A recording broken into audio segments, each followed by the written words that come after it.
வணக்கம் சென்னை வழங்குகிறோம் Santa Monica study abroad edge expo 2025 powered by Credila. May 10ஆம் தேதி Chennai city centre Egmore Radisson Blu ஹோட்டலுக்கு வாங்க. நேரம் காலை 10 மணி முதல் மாலை 5 மணி வரை. ரஜினிகாந்த் நடிப்பில் கடைசியாக வெளியான வேட்டையன் திரைப்படம் சுமாரான வரவேற்பை பெற்ற சூழலில் அடுத்ததாக அவர் தற்போது லோகேஷ் கனகராஜ் இயக்கத்தில் கூலி படத்தில் நடித்து முடித்துவிட்டு நெல்சன் திலீப் குமார் இயக்கத்தில் ஜெயிலர் 2 படத்தில் நடித்து வருகிறார். இந்த 2 படங்கள் மீதும் உச்சக்கட்ட நம்பிக்கையும் எதிர்பார்ப்பையும் அவரது ரசிகர்கள் எதிர்பார்த்து வைத்திருக்கிறார்கள். இந்நிலையில் ரஜினி குறித்து அனிருத் பேசியிருக்கும் விஷயம் கவனத்தை ஈர்த்திருக்கிறது. ரஜினிகாந்த் இந்த வயசிலும் பிஸியாக நடித்து வருகிறார். அவரது நடிப்பில் கடைசியாக வெளியான வேட்டையன் திரைப்படம் சுமாரான வரவேற்பை பெற்றது. அடுத்ததாக லோகேஷ் கனகராஜ் இயக்கத்தில் கூலி படத்தில் நடித்து முடித்தார். அந்த ஷூட்டிங்கை முடித்த அவர் தற்போது ஜெயிலர் படத்தின் 2வது பாகத்தில் நடித்து வருகிறார். அந்த படத்தின் முதல் பாகம் வெளியாகி உலக அளவில் கிட்டத்தட்ட 700 கோடி அளவில் வசூல் செய்தது.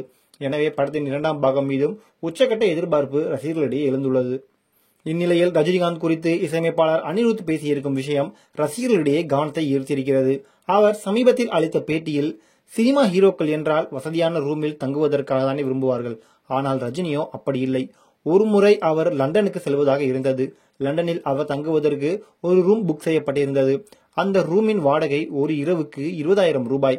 இதனை தெரிந்து கொண்ட ரஜினியோ, என்னது ஒரு நைட்டுக்கு 20,000 ரூபாயா என்று கேட்டு லண்டனுக்கு செல்வதற்கு புக் செய்யப்பட்டிருந்த டிக்கெட்டை கேன்சல் செய்து விட்டார். அவரிடம், நான் சிறு வயதிலிருந்தே இப்படியான விஷயங்களை பார்த்து வளர்ந்திருக்கிறேன். எனவே அதிகம் செலவழிக்க வேண்டுமென்றாலோ எனக்கு ஒரு மாதிரியாக இருக்கும் என்றார். அனிருத்தை பொறுத்தவரை ரஜினியின் கூலி, ஜெயிலர் 2 ஆகிய 2 படங்களுக்கும் இவர்தான் இசையமைத்துள்ளார். அது மட்டுமின்றி ஜெயிலர் படம் மிகப்பெரிய வெற்றியடைந்ததற்கு காரணமே அனிருத் தான் என்பதை ரஜினியும் மேடையில் கூறியிருந்தார்.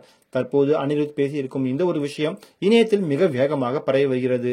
ரஜினி இவ்வளவு எளிமையானவரா என்று அவரை அனைவரும் கொண்டாடி வருகிறார்கள்.